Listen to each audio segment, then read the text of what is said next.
Hi, I'm Colleen Atwood, a costume designer for film, theater, and television.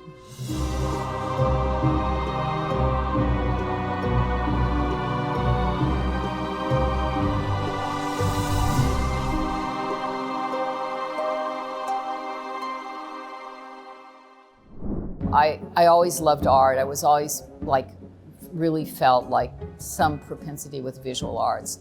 But I had no idea that costume design existed, so that came into my life much later. I met on Edward Scissorhands. I came in for an interview for the job, and Tim and I talked a little bit, and then he just asked me in the room if I wanted to do the job, which is very unusual. Usually, you go through an interview and then you go, oh, I wonder if I'm going to get it. Like 20 other people are behind you in line.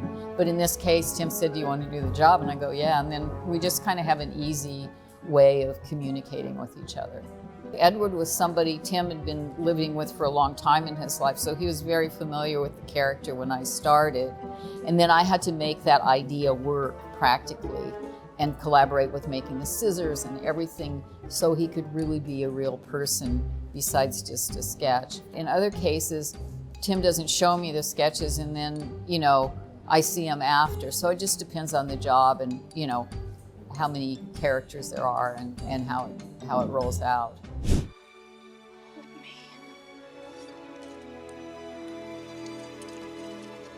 I can't. I mean, there's very many parallel things about the process of doing a collection and doing a film. In both senses, you're creating a world.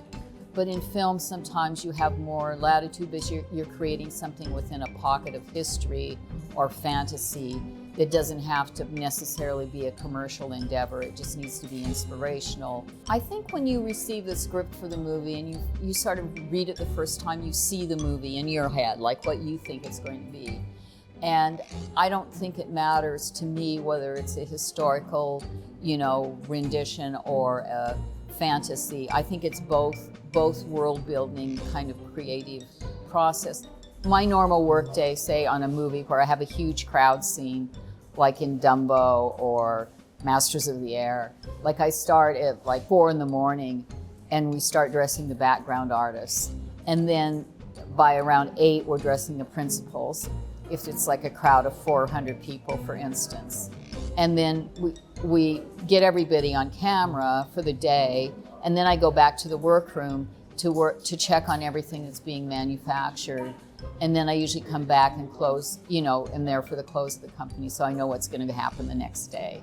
If you're in the room, it's always better than just getting it secondhand. So that's normally kind of the process. So it's like from 4 a.m. till 8 at night, usually 7 or 8 is the average workday on a feature. You are in charge of 35 planes and 350 air crewmen. I think the really thing that costume design is by the world conceived as this sort of glamorous world where you're just shopping in all the best stores and going and buy fabrics and somebody's making it. Meanwhile, you're like washing people's shoes, putting on their socks, you're actually making things, you're carrying stuff around, you're traveling all over the world with 2 suitcases by yourself to go do a fitting somewhere that you've never been before. And so you have to have a spirit of a physical, actual job, along with the stamina to keep it going through a very long day sometimes. Wednesday Addams is here. It's Addams with 2 Ds, like padded room. It was really great to dress a teenage character in Wednesday because with Jenna, she was a very special character. It's a character we'd seen recreated over the years.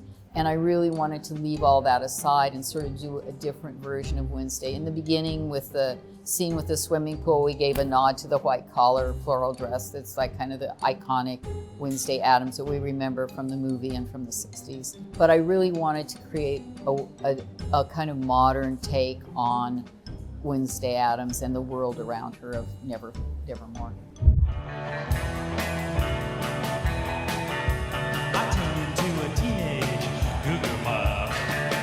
Collaborating with the actors is key because the main thing about the costume, no matter what it is, for sure you want it to look good and you want it to tell the story, but it has to be part of them. It has to become not costume but clothes, no matter what period it is.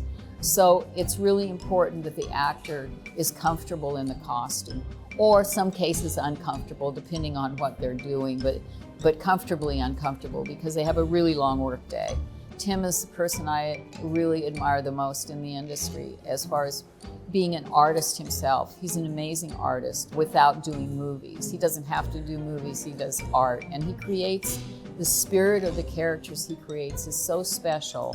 And as the years have gone by, it's been really beautiful to see how young people of all ages connect with Tim, whether it's from 30 years ago or today.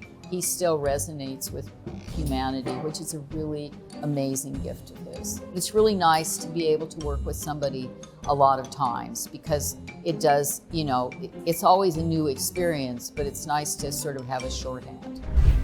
Now, let's play dolls. I did a movie a long time ago called Lemony Snicket, and each costume I created the fabrics for and the costumes, and that was like one of my fondest memories of construction. I've done it a lot on Tim's movies too. And then you have little characters that you work with that you remember from movies fondly, like whether it's a little day player or Edward Scissorhands. I mean, you just kind of remember the characters in the world every once in a while when you see something, or when you see a movie that you've done 10 years after you've done it.